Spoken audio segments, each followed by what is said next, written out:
Hello students, welcome back to the channel DHU अकॅडमीच्या आणखी एका ब्रँड न्यू व्हिडिओमध्ये मी प्रसाद सर तुमच्यापैकी प्रत्येकांचं स्वागत करतोय.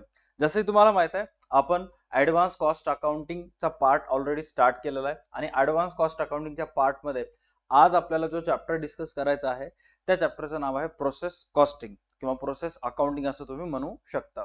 आता एक्झॅक्ट प्रोसेस अकाउंटिंग मध्ये काय करण्यात येते, एक्झॅक्ट त्याचा अर्थ काय, कोणते कोणते फॉर्मॅट्स ह्याच्यामध्ये तयार करण्यात येतात, काय ह्याच्या मागचा अकाउंटिंग लॉजिक आहे, कन्सेप्ट आहे, त्याचबरोबर बीकॉम लेवलला कशा पद्धतीचे क्वेश्चन्स येतात, सीए इंटर लेवलला याच्यावर कशा पद्धतीचे क्वेश्चन्स येतात ते तर आपल्याला बघायचंच आहे. साइड बाय साइड जे अकाउंटशी रिलेटेड स्पर्धा परीक्षा वगैरे होत असतात त्याच्यामध्ये या चॅप्टरवर MCQs कशा पद्धतीने विचारल्या जातात काय नाही हे सुद्धा आपल्याला डिस्कस करायचं आहे. So without wasting any time फटाफट आपण आजचा सेशन स्टार्ट करूयात.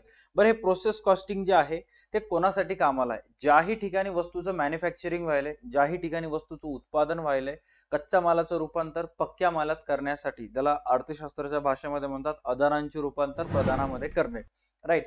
हे सर्व प्रक्रिया ज्या ठिकाणी होत आहे त्या ठिकाणी प्रोसेस कॉस्टिंग लागते. सर एक्झाम्पलच्या तौरमध्ये जर सांगायचं असेल तर जेवढेही FMCG प्रोडक्ट्स असतील, जे किराणा सामानाचे वगैरे फास्ट मुव्हिंग कन्झ्युमर गुड्स असतील, त्या प्रत्येकाला एका प्रोसेस मधून जावं लागेल. एक स्पेसिफिक प्रॉडक्ट जर पकडायचं असेल तर तुम्ही वेफर्स चिप्सचे पॅकेट्स तुम्ही म्हणू शकता. बालाजीचे किंवा लेसचे जे चिप्सचे पॅकेट असतील तर ते करत असताना किंवा चिप्स तयार करत असताना जी ही कंपनी असते सर्वात पहिले रॉ मटेरियल परचेस करते. Raw material in the sense त्यांच्यासाठी रॉ मटेरियल काय असतंय, पोटॅटोज हे त्यांच्यासाठी रॉ मटेरियल असतात. आणि पोटॅटो परचेस केलं म्हणजे डायरेक्ट चिप्स झाले का असे नाही. सर्वात पहिले त्यांना पोटॅटो धुवून घ्यावं लागतात, वॉशिंगची प्रोसेस असते. मग ते सर्व जे पोटॅटो धुवून घेतल्यानंतर त्याला हीट करावं लागतं, राईट. हिटिंगची प्रोसेस वगैरे चालू होते, मग स्लायसिंगची प्रोसेस चालू होते, मग फ्राईंगची प्रोसेस चालू होते आणि मग त्याच्यानंतर पॅकेजिंगची प्रोसेस चालू होते. म्हणजे फॅक्टरी युनिट्स मध्ये अनेक वस्तू अशा असतात की ज्या वस्तूचं कच्च्या मालाचं रूपांतर पक्क्या मालात होत असताना अनेक प्रोसेस 1, प्रोसेस 2, प्रोसेस 3 अनेक प्रक्रियामधून जावं लागतं त्याला, राईट. क्लिनिंगची प्रोसेस असेल, स्लायसिंगची प्रोसेस असेल, फ्राईंगची प्रोसेस असेल आणि मग या प्रत्येक स्टेजेसला एक्झॅक्ट किती रुपये खर्च कंपनीला आलं हे जाणून घेण्यासाठी कंपनी जी आहे ते प्रोसेस कॉस्टिंगचा वापर करते. प्रोसेस कॉस्टिंग या अकाउंटिंग टूलचा वापर करते. उदाहरणार्थ गणितामध्ये बघा काय सांगण्यात आलेलं आहे, process costing is a method of costing. Process costing ही अशी मेथड आहे कॉस्टिंगची ज्यामध्ये ज्याचा वापर युज्ड इन इंडस्ट्रीज, मोठे मोठे जे इंडस्ट्रीज असतात तिथे त्याचा वापर करण्यात येतो. कशासाठी वापर करण्यात येतो? Where the material has pass through 2 or more processes for being converted into final product. अशा ठिकाणी त्याचा वापर करण्यात येतो जिथे जो मटेरियल आहे, कच्चा माल आहे, ज्या कच्च्या मालाचं रूपांतर पक्क्या मालात होत असताना ज्याला 2 किंवा त्यापेक्षा जास्त प्रक्रियेतून जावं लागतं आणि फायनल प्रोडक्ट मध्ये त्यावेळेस त्याचं रूपांतर होतं, तर अशा वेळेस प्रोसेस कॉस्टिंगचा वापर करण्यात येते. उदाहरणार्थ आणखी एक वेळेस चेक करा. सपोज कच्चा माल तुम्ही सर्व खरेदी करून आणला आणि आता तुम्ही फायनल प्रोडक्ट बनवण्याच्या प्रक्रियेकडे जातात, तर सर्वात पहिला जेव्हा तुम्ही कच्च्या मालाचं रूपांतर पक्क्या मालात करत असता तर सर्वात पहिले त्याला पहिल्या प्रोसेस मध्ये टाकण्यात येते. इथं काय त्या सर्व कच्च्या मालाची इथे त्याच्यावर काही ना काही प्रक्रिया केली जाते आणि प्रक्रिया केल्यानंतर आउटपुट काढला जातो. उदाहरणार्थ जर चिप्स, तुम्हाला जर चिप्स बनवायचे असतील, आलूचे वेफर्स वगैरे, तर सर्वात पहिले तुम्ही आलू जेव्हा खरेदी करून आणता तर त्याला चांगलं वॉश करावं लागतं, राईट. कारण आलू हे जमिनीमध्ये उगणारं प्रोडक्ट आहे. साधं सिंपल तुम्हाला याचं तर लॉजिक माहितच आहे. मग त्याला माती वगैरे लागली असेल त्याला तुम्हाला चांगल्या पद्धतीने वॉश करावं लागतं आणि वॉशिंगसाठी मोठे मोठे मशीन्स वगैरे असतात ज्याचं काही ना काही खर्च असतं. आणि मग वॉशिंग केल्यानंतर ते सर्व कच्चा माल पहिल्या प्रक्रियेतून दुसऱ्या प्रक्रियेत जातो, राईट. पहिल्या प्रक्रियेत जेव्हा सुरुवात होते त्याला इनपुट असं म्हणतात आणि पहिली प्रक्रिया जेव्हा संपते त्या पहिल्या प्रक्रियेतून माल जेव्हा आउट होतो ते दुसऱ्या प्रक्रियेसाठी काय असतो, इनपुट असतो. मग इथं त्याच्यावर काही ना काही प्रक्रिया करण्यात येते, राईट. आलू वॉश केलं नंतर त्याच्यावर आता स्लायसिंगची प्रोसेस चालू होते, कट करण्याची प्रोसेस चालू होते आणि मग स्लायसिंग झाल्यानंतर हे प्रोसेस 2 चं काम संपलं आणि मग ते आता कुठे जातात, प्रोसेस 3 कडे जातात. स्लायसिंग केल्यानंतर त्याला फ्राईंगचं काम करण्यात येतं, राईट. भाजण्याचं वगैरे किंवा तळण्याचं काम चालू होतं, राईट. आणि मग त्याच्यानंतर त्याला पॅकेजिंग करावं लागतं, फिनिश गुड्सचं काम चालू होतं. तर हे सर्व प्रक्रियामध्ये आलूचं रूपांतर चिप्स मध्ये होतेपर्यंत किती रुपये खर्च आला हे जाणून घेण्यासाठी आपल्याला प्रोसेस कॉस्टिंग करावं लागते. आता इथं काय सांगण्यात आलेलं आहे चेक करा की हे जे 4 प्रोसेस आपण इथे डिस्कस केला, प्रोसेस 1, प्रोसेस 2, प्रोसेस 3, त्यानंतर फिनिश गुडची प्रोसेस असेल किंवा डायरेक्ट प्रोसेस 3 नंतर फायनल प्रोडक्ट रेडी झालं, तर हे सर्व प्रक्रिया होत असताना काय काय लागतात? सर्वात पहिला मटेरियल लागतो. त्याच्यानंतर प्रत्येक प्रोसेस होत असताना भलेही मशीन काम करत असेल बट त्या मशीन्सला ऑपरेट करण्यासाठी कुठं ना कुठं लेबर लागतो. प्रत्यक्ष डायरेक्ट एक्सपेन्सेस लागतात आणि प्रोडक्शन ओव्हरहेड्स लागतात. ओव्हरहेड्स म्हणजेच काय? खर्च. प्रोडक्शन म्हणजेच काय? उत्पादन खर्च. अशा पद्धतीचे खर्च प्रत्येक प्रोसेसला लागत असतात आणि मग त्याचं रूपांतर फिनिश प्रोडक्ट मध्ये होत असतं. आय होप इथपर्यंत सर्व गोष्टी तुमचे क्लिअर असतील. आता इथं काय सांगण्यात आलेलं आहे चेक करा. ऑर्गनायझेशन म्हणजे काय? ज्या संस्था, आपले जे बिझनेस आहे, organisation is interested to finding out cost of each processes. आता जी कंपनी असते, कंपनी उत्सुक असते जाणून घेण्यासाठी की बाबा पहिल्या प्रोसेसला आपल्याला एक्झॅक्ट खर्च किती रुपये आला, दुसऱ्या प्रोसेसला खर्च किती रुपये आला आणि तिसऱ्या प्रक्रियेला किती आला. म्हणजे आलू वॉश करण्यासाठी आपल्याला एक्झॅक्ट वॉटर किती लागलं, इलेक्ट्रिसिटी बिल किती लागलं, राईट. त्याच्यानंतर स्लाइसिंग करण्यासाठी एक्झॅक्ट काही ब्लेड्स वगैरे खराब झाले का, किंवा स्लाइसिंगची प्रक्रिया होत असताना काही आलू खराब झाले का, हे सुद्धा त्यांना जाणून घ्यायचं असतं. कारण अनेक वेळेस तुम्ही इंटरनेटवर फॅक्टरीचे व्हिडिओज वगैरे बघत असताना बघितलं की कंपनीतून एका फॅक्टरीचे व्हिडिओज येतात, राईट. आणि मग एका ठिकाणून माल दुसऱ्या ठिकाणी नेत असताना नुकसान होत असतं, बाटल्या वगैरे असतात ते फुटत असतात, किंवा ओव्हरफ्लो, ते आईस्क्रीम जे आहे ते तेवढ्या कपामध्ये न बसता कपाच्या बाहेर वगैरे सांडत असते, पॅकेजिंग वगैरे होत असताना अशा सर्व गोष्टी होत असतात, राईट. प्रोडक्शनचं काम इझी नसतं, प्रोडक्शन मध्ये सुद्धा प्रोडक्शन होत असताना नुकसान होत असतात. तर हे सर्व एक्झॅक्ट किती नुकसान झालं, किती प्रॉफिट झालं, किंवा एक्झॅक्ट कॉस्ट ऑफ प्रोडक्शन किती आहे त्या पर्टिक्युलर प्रोसेसचं, हे जाणून घेण्यासाठी ऑर्गनायझेशन असतात ते काय करतात, a separate account for each processes is open. आणि प्रत्येक प्रक्रियेसाठी, वॉशिंग साठी, स्लाइसिंग साठी, आलू कट करण्यासाठी आणि फ्राईंग साठी, प्रत्येक प्रोसेस साठी एक त्यांनी अकाउंट करतात. आणि ते प्रोसेस होत असताना एक्झॅक्ट त्या प्रोसेसशी related expenditure pertaining to process, म्हणजे त्या पर्टिक्युलर प्रोसेसशी संबंधित, पर्टेनिंग म्हणजे काय? संबंधित जे पण खर्च असतील ते प्रोसेसला लिहून टाकतात. म्हणजेच जर वॉशिंगची प्रक्रिया होत असताना लाईट बिल जर 500 रुपये आलं तर 500 रुपये लिहितात. कटिंगची प्रोसेस होत असताना जर इलेक्ट्रिसिटी बिल 800 रुपये आलं तर 800 लिहितात. त्यानंतर पॅकेजिंग होत असताना जर इलेक्ट्रिसिटी बिल 2000 आलं तर ते 2000 लिहितात. म्हणजे प्रत्येक प्रोसेसचा खर्च त्या त्या प्रोसेस अकाउंटला ते टाकत असतात, राईट. त्याच्यानंतर इथं चेक करा काय काय सांगण्यात आलेलं आहे की types of question in process costing. म्हणजे कशा पद्धतीचे क्वेश्चन्स प्रोसेस कॉस्टिंग वर विचारण्यात येतात. आता तुम्ही जर बीकॉम लेवलवर स्टडी करत असाल तर तुम्हाला प्रोसेस अकाउंट मध्ये with stock, without stock, normal loss आणि अबनॉर्मल लॉस आणि गेन, हे एवढ्याबद्दल आपल्याला डिस्कशन करायचं आहे पूर्णबद्दल आजच्या सेशन मध्ये. ओके, हे एवढ्यावरच मेजर फोकस असतं बीकॉम लेवलला. बट तुम्ही जर सीए इंटरची स्टडी करत असाल किंवा सीएमए किंवा सीएस वगैरे करत असाल, सीएस ला तर हा पार्ट नसतो, बट सीएमए किंवा सीए करत असाल तर तुम्हाला statement of equivalent units, statement of cost per units, statement of cost apportionment and process account, असे हे एवढे तुम्हाला तयार करावं लागतात. त्याचबरोबर हे कशासाठी तुम्हाला सीए इंटरचा इंटर प्रोसेस प्रॉफिट मध्ये तुम्हाला विचारण्यात येते. ओके, सध्या ह्या एवढा पोर्शनला आपण इग्नोर करूया. ज्यावेळेस आपली इंटरची बॅच असेल त्यावेळेस डिस्कस करू इंटरच्या बॅच मध्ये. सध्या आपण बीकॉम लेवलला पूर्णपणे फोकस करूयात. ऑल राईट, आता चेक करा की एक्झॅक्ट मी तुम्हाला आता जसं चिप्सचं एक्झाम्पल सांगितलं होतं तसं मी तुम्हाला आता कॉफीचं एक्झाम्पल सांगतो. जेव्हा तुम्ही जर एका कॉफीशी रिलेटेड व्हिडिओज युट्यूबवर बघितला असाल, एका how the product is made, किंवा जसं नॅशनल जिओग्राफीवर एक सिरियल असते हाऊ इट्स मेड, ज्याच्यामध्ये त्यांनी काय करत असतात, मल्टिपल चॉकलेटच्या फॅक्टरीमध्ये जात असतात, चिप्सच्या फॅक्टरीमध्ये जात असतात, कोका कोला किंवा थम्सअपच्या फॅक्टरीमध्ये जात असतात आणि तिथं जाऊन ते एक्झॅक्ट ते प्रोडक्ट कसं तयार केलं जातं, त्याच्यावर काय काय प्रक्रिया केल्या जातात, काय नाही, हे सर्व गोष्टीचे व्हिडिओज त्यांनी करत असतात.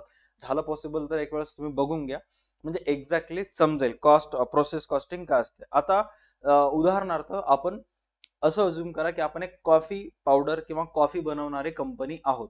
राईट. तर कॉफी बनवणारी कंपनीला सर्वात पहिला प्लांटिंग करावं लागतं, कॉफीचं वगैरे जे पण काही झाड आहे ते करावं लागतं. त्याच्यानंतर ते नुसतं रोप वगैरे प्लांट केल्यानंतर नाही, त्याला हार्वेस्टिंग करावं लागतात, त्याचं रक्षण पालन पोषण वगैरे करावं लागतं.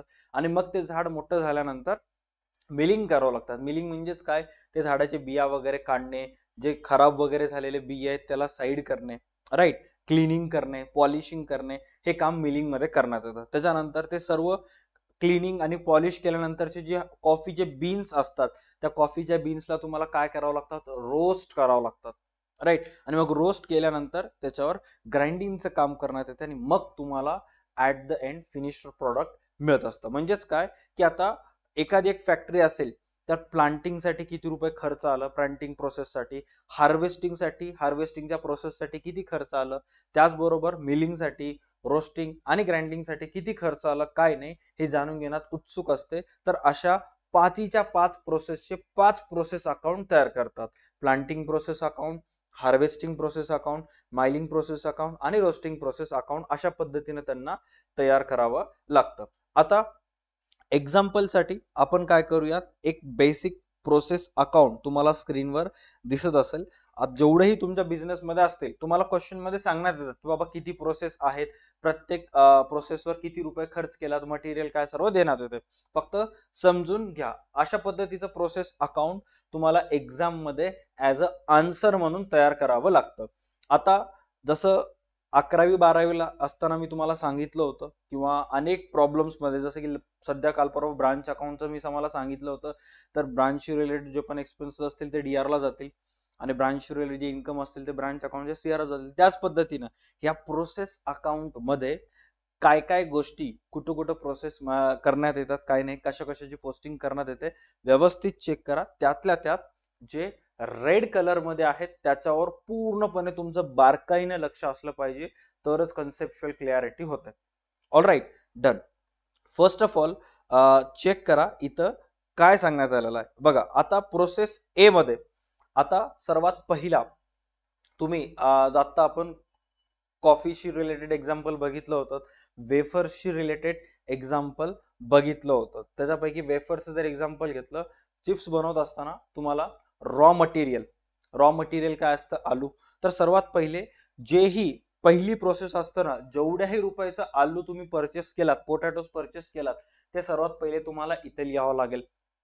त्यानंतर ते आलूची क्लिनिंग होत असताना, आलूला वॉश करत असताना जे लेबरचा खर्च आहे, जे ओव्हरहेड खर्च आहे, जे अदर एक्सपेन्सेस आहे, ते पूर्ण तुम्हाला इथं लिहावं लागेल. म्हणजे एखादी प्रक्रिया होत असताना त्या प्रक्रियेवर जेवढाही खर्च केला जातो ते सर्व खर्च तुम्हाला कोणत्या साईडला लिहावं लागतात, डीआर साईडला लिहावं लागतात. प्लस आणखी काय सांगण्यात आलेलं आहे, प्रोडक्शन होताना जे पण गोष्टी प्रोसेस मध्ये आणल्या जातात, ते प्रोडक्शन होत असताना, की प्रक्रिया ए होत असताना आपल्याला हे लागणार आहे, एवढं गोष्टी लागणार आहेत, हे असं लागणार आहे, तसं लागणार आहे, तर सर्व गोष्टीची नोंद डीआर ला करण्यात येते. लागतात कोणत्या गोष्टी, 4च: material, labour, overhead, other expenses, right. हे बाकी आणखी काही गोष्टी घडल्यामुळे निर्माण होणारे बॅलन्सेस आहेत, हे आणल्या जात नाहीत. ऑल राईट, पण लागतात कोणतं, material, labour, overhead, other expenses, एवढं लागतात. त्याच्यानंतर काय सांगण्यात आलेलं आहे, प्रोडक्शन होताना जे पण गोष्टी प्रोसेस मधून जातात.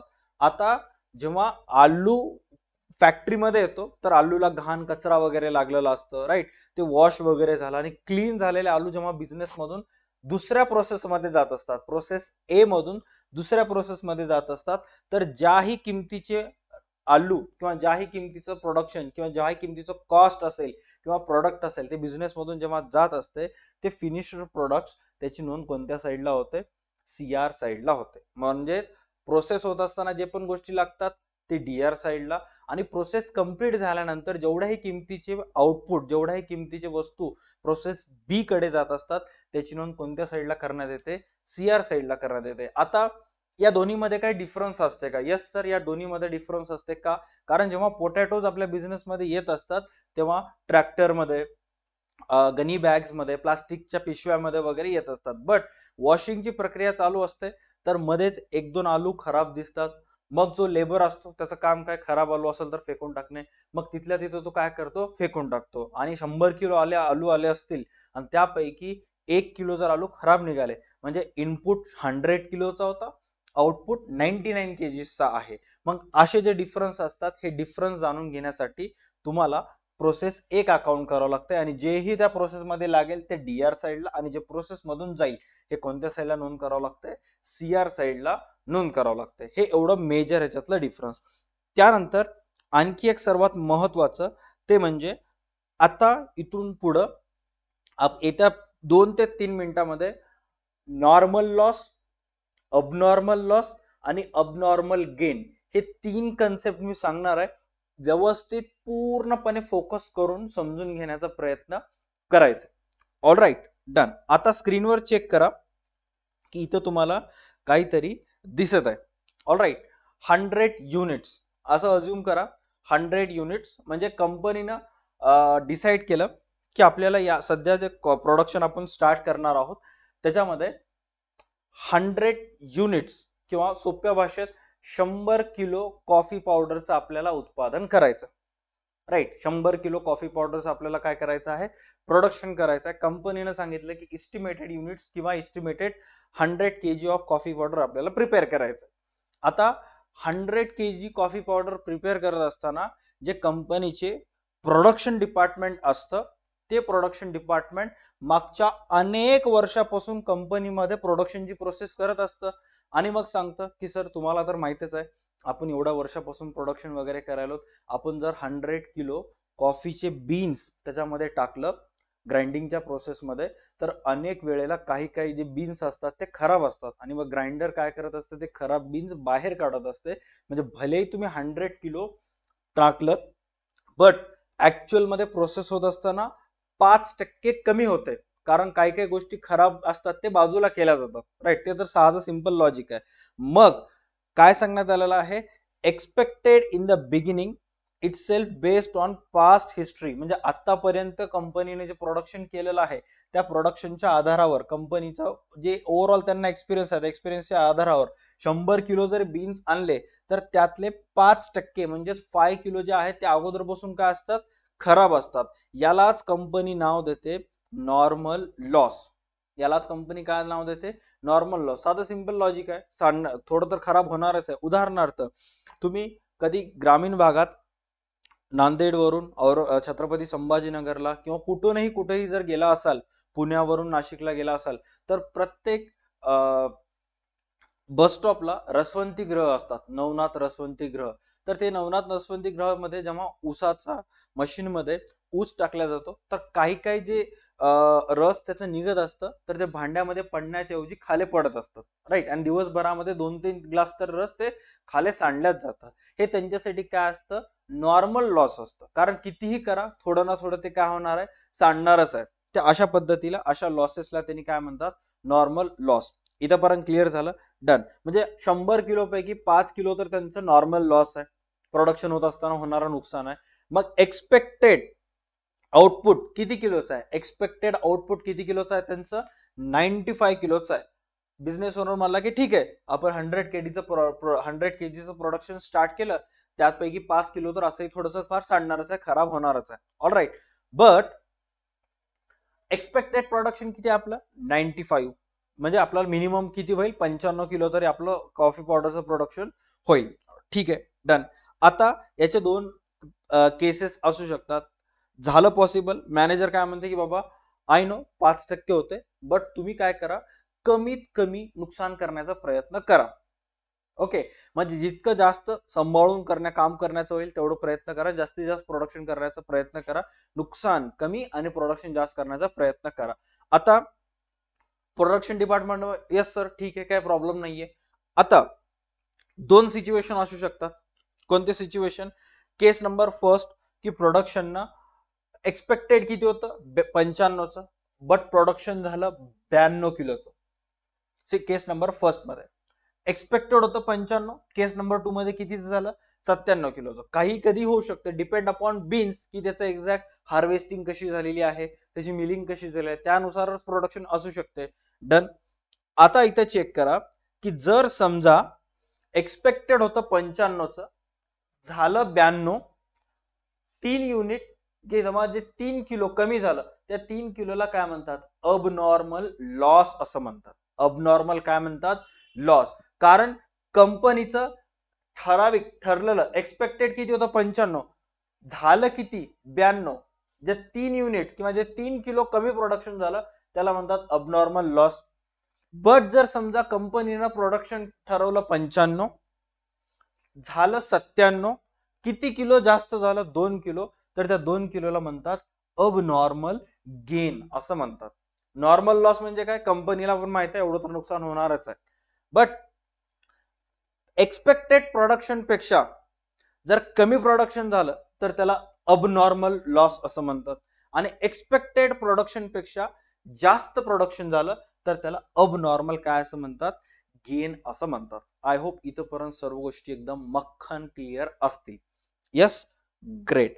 त्याच्यानंतर आता जे पण नॉर्मल लॉस असते डे टू डे बेसिसवर बिझनेस मध्ये, जसं कंपनीनं 100 kg ठरवलं, प्रोडक्शन डिपार्टमेंट सांगलं तर 100 kg आपण एक्सपेक्टेड आहे, बट 5 किलो तर असं नुकसान होणारच आहे. जे पण नॉर्मल लॉस असेल ते कोणत्या साईडला रेकॉर्ड होईल, इथं सीआर साईडला रेकॉर्ड होईल.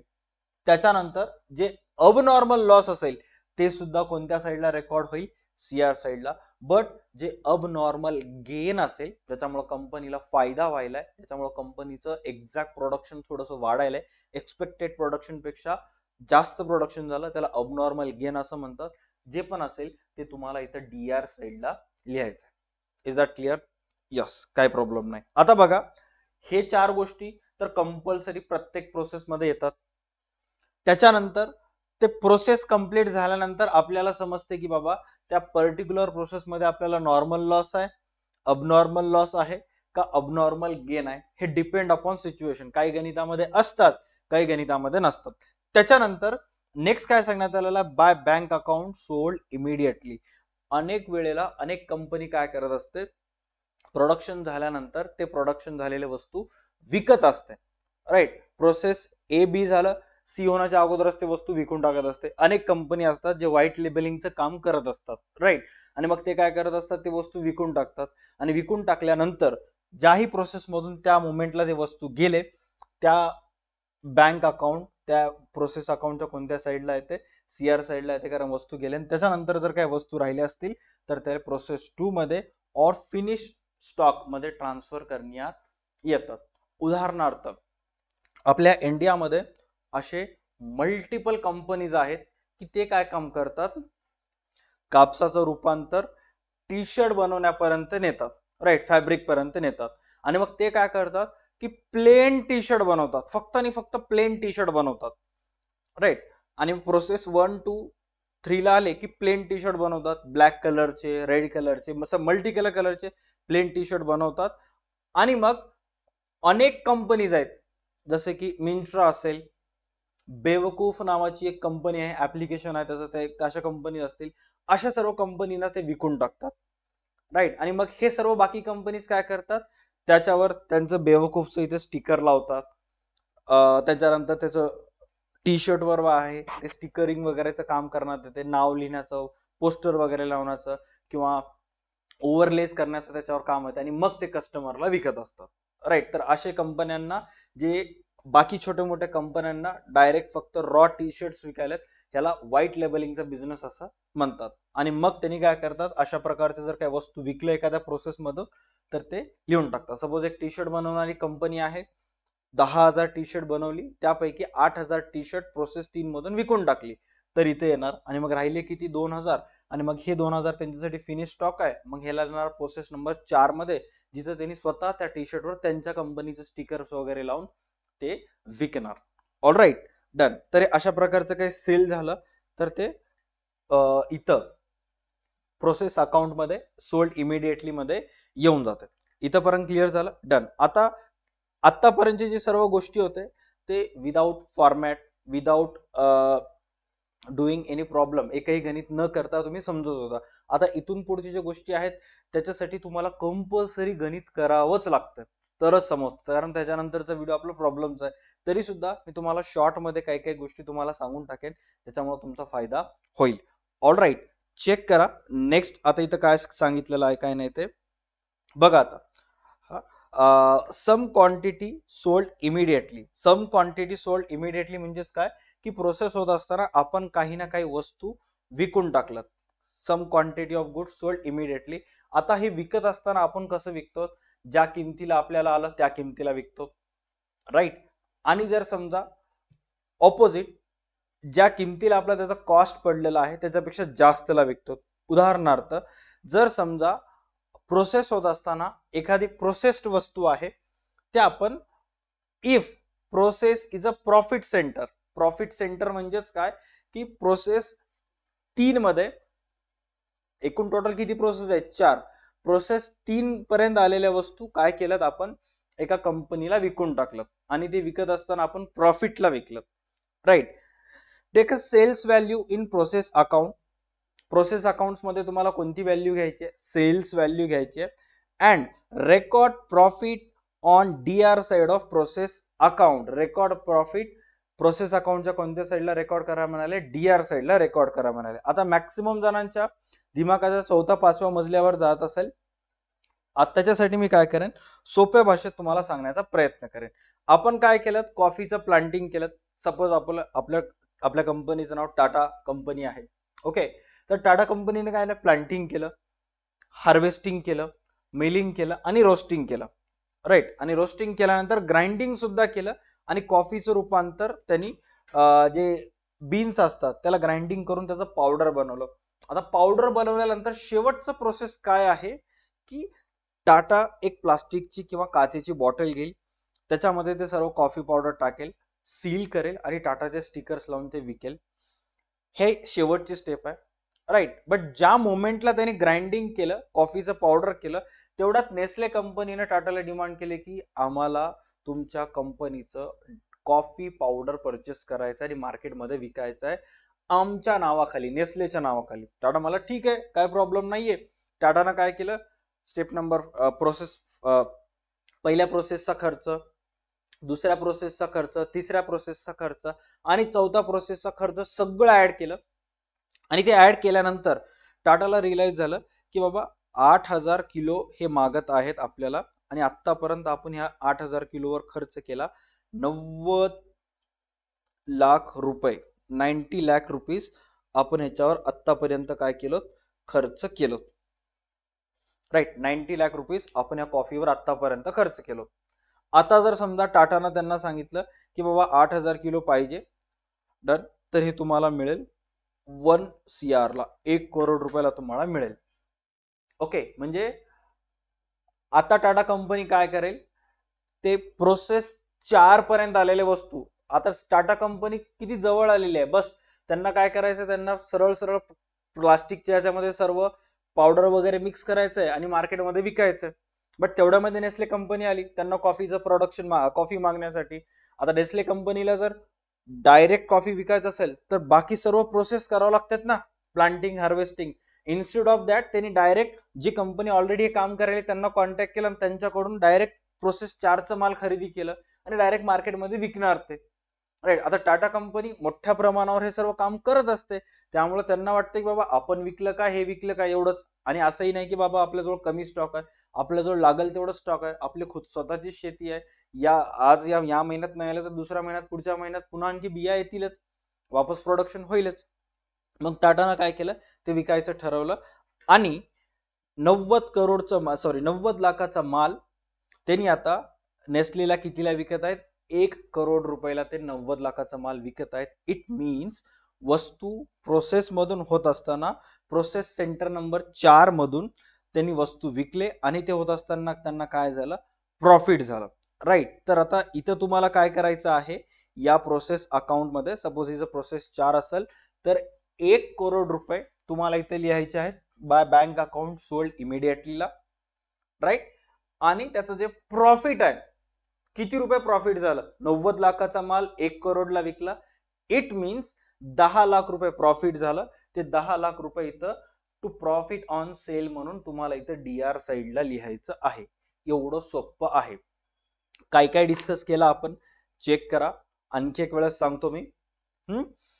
सर्वात पहिले प्रोडक्शन प्रोसेस होत असताना, ते पर्टिक्युलर प्रोसेस होत असताना जे पण ठराविक 4 खर्च आहेत ते डीआर ला. त्याच्यानंतर ते खर्च होत असताना जे एक्सपेक्टेड लॉस आहे नॉर्मल, ते सीआर ला लिहायचं. एक तर गणितामध्ये अबनॉर्मल लॉस असेल किंवा अबनॉर्मल गेन असेल अबनॉर्मल लॉस आणि अबनॉर्मल गेन म्हणजेच काय, साधं सिंपल आहे, एक्सपेक्टेड प्रोडक्शन पेक्षा जास्त उत्पादन झालं तर अबनॉर्मल गेन असते, ते डीआर साइडला लिहायचं. एक्सपेक्टेड प्रोडक्शन पेक्षा कमी उत्पादन झालं अबनॉर्मल लॉस असते, ते सीआर साइडला लिहायचं. डन. टाटानं 10 चेक करा, इथंच आपण आता डिस्कस केला होता. टाटानं टोटल प्रोडक्शन कॉफी पावडर किती हजार किलो कॉफी पावडर केलं होतं टाटानं, 10,000 किलो कॉफी पावडर केला होता. त्यापैकी टाटाला कितीची मागणी आली, नेस्ले कंपनीकडून 8,000 ची मागणी आली, 8,000 किलोची. तर त्या 8,000 किलो टाटाला किती रुपयाला पडत होता कॉस्ट ऑफ प्रोडक्शन, 90 लाखाला.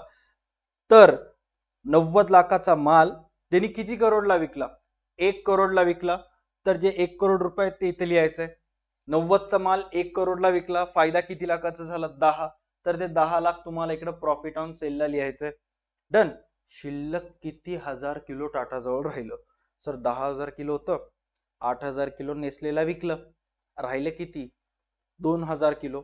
तर 2,000 किलो तुम्हाला इथं फिनिश्ड गुड्स प्रोसेस 5 मध्ये ट्रान्सफर करायचं आहे. That's it. All right. Done. त्याच्यानंतर हा एवढा पार्ट तुम्हाला समजला असेल. समजा if process is not profit centre, take just cost in profit. आणि समजा टाटानं सांगितलं की आम्हाला 90 लाखाला आलेला आहे, आम्ही 90 लाखालाच विकणार, मग अशा वेळेस प्रॉफिट राहणार नाही. मग सरळ सरळ इथं तुम्हाला काय लिहायचं, प्रोसेसची अमाऊंटच 90 लाखचं 90 लाख लिहायचंय. बाकी दुसरं तिसरं तुम्हाला काहीच तिथे लिहायचं नाही. हे झालं जेव्हा एखादी कंपनी इन बिटवीन प्रोसेस दुसऱ्या कंपनीला माल विकत असते. All right. त्याच्यानंतर तुम्हाला इन्फॉर्मेशन दिलेली आहे about valuation of process items. आता हे व्हॅल्युएशन ऑफ प्रोसेस आयटम्स थोडंसं किचकट आहे, तरी सुद्धा इझी सोप्या भाषेमध्ये मी सांगून टाकेन तुम्हाला की बाबा जे प्रोसेस होत आहे ते प्रोसेस होत असताना जे प्रोसेसचे बॅलन्सेस असतात, आयटम्स असतात, ते कसं व्हॅल्यू होत असतं. उदाहरणार्थ प्रोसेस होत असताना एकतर लॉस मोजावं लागतं, किंवा झालेलं गेन तुम्हाला मोजावं लागतं, किंवा जे आउटपुट आहे ते तुम्हाला कॅल्क्युलेट करावं लागतं. राईट. आता लॉसेस मोजत असताना दोन प्रकारचे असतात. एक नॉर्मल लॉस असते. Right. Normal loss value at स्क्रॅपवर तुम्हाला मोजावं लागेल. अबनॉर्मल लॉस असेल, अबनॉर्मल लॉस म्हणजे काय, मी तुम्हाला सांगितलं एक्सपेक्टेड प्रोडक्शन पेक्षा कमी जर प्रोडक्शन झालं तर त्याला अबनॉर्मल लॉस असं म्हणतात. आणि ते अबनॉर्मल लॉस आहे ते तुम्हाला valued at cost price, cost price वर मोजावं लागतं. Right. Valued at cost price. आणि हे सर्व प्रक्रिया कम्प्युटरवर कशा करण्यात येते, ह्याच्यासाठी तुम्हाला कम्प्युटराइज अकाउंटिंग कोर्स आपली बॅच जॉईन करावं लागेल. ओके. डन. बट सध्या मॅन्युअली अकाउंटिंग साठी हा लेक्चर तुम्ही बघताय. Abnormal loss valued at cost येते. त्याच्यानंतर जे गेन असेल ते तर अबनॉर्मल गेन इझिली तुम्ही कॅल्क्युलेट करू शकता. बट इथं काय सांगण्यात आलेलं आहे की जेव्हा आउटपुट म्हणजे काय, एक प्रक्रिया संपल्यानंतर प्रक्रियेतून वस्तू दुसऱ्या प्रोसेस 2 मध्ये जातात, तर ते होत असताना दोन गोष्टी होतात. एक ट्रान्सफर टू नेक्स्ट प्रोसेस, दुसऱ्या प्रोसेसला माल टाकण्यात येते. जसं की 10,000 किलोचं उत्पादन केलं होतं टाटा कंपनीनं कॉफी पावडरचं, तर 2,000 किलो त्यांनी दुसऱ्या प्रोडक्शन मध्ये, फायनल प्रोडक्शन मध्ये, फायनल लेवल मध्ये ट्रान्सफर केले आणि 8,000 चा माल त्यांनी विकले. राईट. आउटपुट एक तर दुसऱ्या प्रोसेस मध्ये ट्रान्सफर करण्यात येते उत्पादित, किंवा त्या प्रोसेस मधून कंप्लीट झालेला माल एकतर प्रोसेस ए मधून कंप्लीट झालेला माल बी मध्ये ट्रान्सफर करण्यात येते, किंवा प्रोसेस ए संपल्यानंतर लगेच ते विकण्यात येते. राईट. एकतर ट्रान्सफर किंवा विकणे. याच्याबद्दल काय सांगण्यात आलेलं आहे, सोल्ड इमिडिएटली. आणि विकत असताना सुद्धा एकतर प्रॉफिटवर विकता किंवा ऍज इट इज कॉस्टला विकता. हे एवढं पार्ट आपण ऑलरेडी डिस्कस केला. हा जो एवढा पार्ट आहे ना, हे आपण ऑलरेडी डिस्कस केला आता जेव्हा आपण टाटा आणि नेस्लेचं डिस्कशन केलं होतं. बट जेव्हा अबनॉर्मल लॉस येते आणि नेक्स्ट स्टेजला प्रोडक्शन ट्रान्सफर करण्यात येतात, तेव्हा तुम्हाला कॉस्ट प्राइस फाइंड आउट करावं लागतं. राईट. आणि जेही स्टुडंट स्पर्धा परीक्षेमध्ये आहेत त्यांनी फॉर्म्युला व्यवस्थित नोट डाऊन करायचा आहे. तुम्हाला जर प्रोसेस कॉस्टिंग मध्ये cost per unit find out करायचा असेल तर फॉलोइंग फॉर्म्युलाचा वापर तुम्हाला करावा लागेल. फॉर्म्युला काय दिलेला आलेला आहे, total DR in process account. Total DR in process account म्हणजेच काय की हे प्रोसेस अकाउंटची टोटल डीआर बाजूची बेरीज करायची, जे जे डीआर ला आले त्याची बेरीज करायची, त्याच्यातून का मायनस करायचं, नॉर्मल लॉस स्क्रॅप, नॉर्मल जे पण तुमचं लॉस आहे त्याचे जे स्क्रॅप आहे ते तुम्हाला मायनस करायचं, divided by total units input in process account, total किती युनिट तुम्ही प्रोसेस मध्ये इनपुट केला होता ते तुम्हाला लिहायचं आहे, मायनस नॉर्मल लॉस युनिट त्याच्यातून मायनस करायचं, आणि मग जे पण आन्सर येईल त्याला डिवाइड करायचं आणि तुमचा कॉस्ट ऑफ पर युनिट तुम्हाला मिळून जाईल. ऑल राईट, इथपर्यंत क्लिअर आहे. हा पार्ट थेरीचा आहे आणि थेरीमध्ये न्यूमरिकल गोष्टी सांगणं थोडंसं कन्फ्यूज जाते, त्यामुळे मिनिमम तुम्ही कोणत्याही चॅप्टरचा व्हिडिओ माझ्या युट्यूब चॅनलवर पहा. सर्व गोष्टी कन्सेप्च्युअल क्लिअरिटी होण्यासाठी थेरी असेल, प्रॉब्लेम असेल, minimum it takes 3 to 4 videos back to back, 3 ते 4 व्हिडिओज तुम्हाला कंटिन्युअसली पाहावं लागेल तर सर्व गोष्टी समजतात. आता जे नॉर्मल लॉस, अबनॉर्मल लॉस हे आपण मागच्या काही वेळापासून डिस्कस केला, ते सर्व गोष्टी तुम्हाला प्रॉपर पद्धतीने समजण्यासाठी कुठं ना कुठं एक प्रॉब्लेमचा व्हिडिओ करायचा आहे, जे की याच्या नंतरचा व्हिडिओ असेल, जेणेकरून सर्व गोष्टी क्लिअर होतील. आता समटाइम्स तुम्हाला गणितामध्ये नॉर्मल लॉस अकाउंट तयार करा म्हणते, काही वेळेला तुम्हाला अबनॉर्मल लॉस अकाउंट तयार करा म्हणते, आणि काही वेळेला तुम्हाला अबनॉर्मल गेन अकाउंट तयार करा म्हणते. आता हे ज्यावेळेस आपण क्वेश्चन करूयात त्यावेळेस तर मी सॉल्व्ह करून सांगणारच आहे, बट तत्पूर्वी आय डोंट नो तुम्ही नेक्स्ट व्हिडिओ पाहणार की नाही ते, बट थोडक्यामध्ये सांगून टाकतो. नॉर्मल लॉस अकाउंट, आता ह्याच्यामध्ये तुम्हाला काय करायचे, क्रॉस पोस्टिंग करायचंय. क्रॉस पोस्टिंग मीन्स काय, साधं सिंपल लॉजिक आहे. हे बघा, जेव्हाही प्रोडक्शन होतं, नॉर्मल लॉस तुम्ही प्रोसेस अकाउंटच्या कोणत्या साईडला ट्रान्सफर केलं, सर नॉर्मल लॉस अकाउंट आपण प्रोसेस अकाउंटच्या कोणत्या साईडला ट्रान्सफर केलं, सीआर साईडला. बस नॉर्मल लॉस अकाउंटच्या डीआर ला जायचंय आणि तिथं प्रोसेस 1 होत असताना काय काय नॉर्मल लॉस आहे ते लिहून टाकायचंय. त्याच्यानंतर प्रोसेस 2, समजा प्रोसेस 2 चा अकाउंट आहे, प्रोसेस 2 होत असताना काय काय नॉर्मल लॉस आहे ते लिहून टाकायचंय, आणि मग हेच प्रोसेस 2 चं नॉर्मल लॉस अकाउंट मध्ये प्रोसेस 2 तिथे लिहून टाकायचं आहे, आणि मग बाकी प्रक्रिया तुम्हाला स्टेप बाय स्टेप कळत जाईल. नॉर्मल लॉस ची रिलेटेड सेम तसंच आहे, अब नॉर्मल लॉस रिलेटेड ची सुद्धा सेम तसंच आहे. गणित करत असताना ह्याच्यापेक्षा चांगल्या पद्धतीने समजून सांगेन. ऑलराईट, हा व्हिडिओ व्यवस्थित पहा. ज्या ज्या विद्यार्थ्यांनी आपले मल्टिपल युनिव्हर्सिटीचे लेक्चर्स आपल्या ऍप्लिकेशनवर अवेलेबल आहेत, मल्टिपल कोर्सेससाठी जिथे जिथे अकाउंट आहे, स्पर्धा परीक्षेला, बीकॉमला, ग्रॅज्युएशन लेवलला, पोस्ट ग्रॅज्युएशन लेवलला, त्याचे सर्व व्हिडिओ चॅनलवर अवेलेबल आहेत. व्यवस्थित जोही कोर्स तुम्ही परचेस केलात त्या कोर्समध्ये जर प्रोसेस कॉस्टिंग असेल, या व्हिडिओच्या शेवटी जर तुम्ही ऍप्लिकेशनवर हा व्हिडिओ बघत असाल तर या व्हिडिओच्या नंतर तुम्हाला एक पीडीएफ दिलेला आहे. पीडीएफ मध्ये हे सर्व नोट्स प्रॉपर पद्धतीने आहेत. एक तर डाउनलोड करून प्रिंट करा, और सरळ सरळ जर ग्रॅज्युएशनचे स्टुडंट असाल तर व्यवस्थित प्रॉपर पद्धतीने नोट्स तयार करून ठेवा. गणित इलस्ट्रेशन्स किंवा प्रॉब्लेम्स सॉल्व्ह करत असताना आपल्याला कामाला येईल. All right, done. आजच्या व्हिडिओसाठी एवढंच. भेटूयात पुढच्या व्हिडिओज मध्ये, बाकी गोष्टी आपण पुढच्या क्लासमध्ये डिस्कस करूयात. तोपर्यंत पाहत राहा तुमचं आवडतं YouTube channel DA2 academy. Tata bye bye, take care and stay connected. भेटूयात पुढच्या क्लासमध्ये.